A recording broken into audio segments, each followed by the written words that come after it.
In this video tutorial, I'm going to show you how to make a simple background pattern or card using the new Southey squares from the John Next Door range from Crafts2. Now these are beautiful squares as they've got sections around which punch out beautiful little holes all the way around the three largest, and then on the two smallest they just punch the holes in so you get a beautiful dotted line in perspective. And there's also a little tag as well, which is 3 inches by 1 inch, because all of the dies in this set are all mathematically correct. So you have a 5 inch, 4 inch, 3 inch, 2 inch and 1 inch square, and you also have a 1 inch by 3 inch square, which obviously fits into there 3 times. So that means this die set is perfect for patchworking and making beautiful paper patchwork backgrounds. I've got a couple of examples here that have been done by Hazel Bainbridge on the John Next Door and Crafts2 Angels team. But you can see how beautifully they all go together, and they were the inspiration for this background I'm going to make. So to start with, I'm going to choose some colours of card, and I've chosen 3 or 4 shades of sort of what I call ice cream colours. So I've got a green as well, which you saw in the beginning, and then I've got this sort of peach, a pink and a really nice yellow. And all I'm going to do is to cut out the tag, the 1 inch square and the 2 inch square and the 3 inch square from the card. So I would put those down, tape them down and cut those in each of the colours, and this gives me enough to make 2 or 3 different backgrounds. But I've already done that stage, so now I'm just going to bring in the pieces that I've actually got to do this with. So here I've got a selection of the pieces, and I've already selected them, and I've cut a piece of brown card because it looks really nice against this. As you can see, the dots come through beautifully.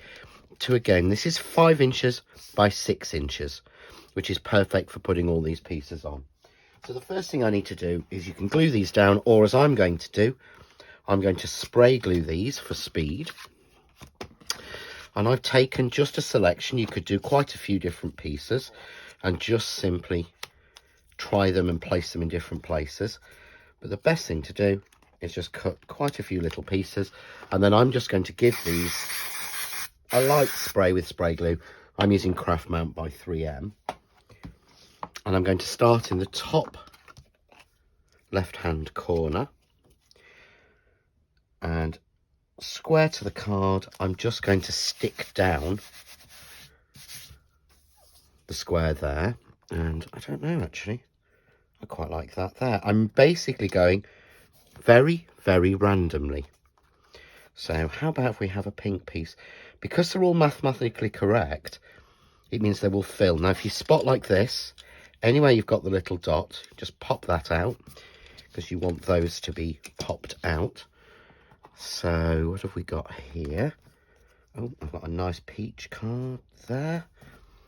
And I think we might go with another green square there. So you can see how these all just fit in to start to build you up a really nice picture. So I think we'll go yellow on there. I've got peach. Actually, we'll go with the peach there, shall we? So we'll go with the peach there. And I've got a yellow square, but would I want another yellow square? Well, why not? So we'll have a yellow square. Actually, I'll tell you what, we'll go with a yellow square in there.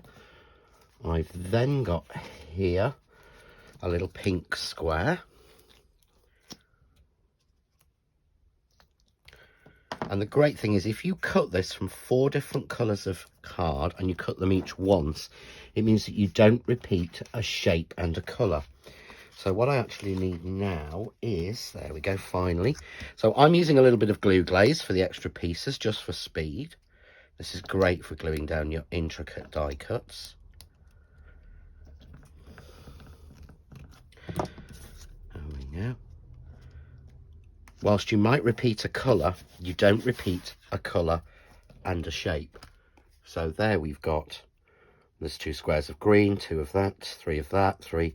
Just works really, really well. And we can obviously layer other pieces on. So if you want to, I could actually place an extra pink square there. So you can keep playing until you've got a background you're happy with. I actually really, really like that. And all I'm then going to do, I'm going to add a little bit of foam tape on the back of this just to give it some definition. So it's simply a case of running a little bit of foam tape. I use a 2mm deep foam tape on my cards so that I get that depth, but that it's not too deep for posting. So it works really, really well. So we're going through this, just put all 4 areas on, and it's always worth covering it like this. Then you get no gaps and you don't get any dips. And I always put a little piece in the middle just to support it. So we'll reveal the tape on this one. Here we go. And here I've got a mat that I've cut slightly bigger. So this is 1/8 of an inch bigger, and I've cut this in gold just to really frame it out. And framing it makes such a difference. I've got a card blank here I've cut, which is 1/2 inch bigger. So this was 5 by 6. So this is 5.5 by 6.5. And again, I'm just going to add a little bit of foam tape on this. I'm just going to put 2 layers on, or 2 strips on for speed.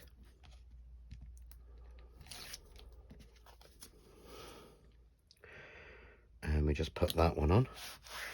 And there we have the perfect background, which we could then put flowers on or sentiments or anything else.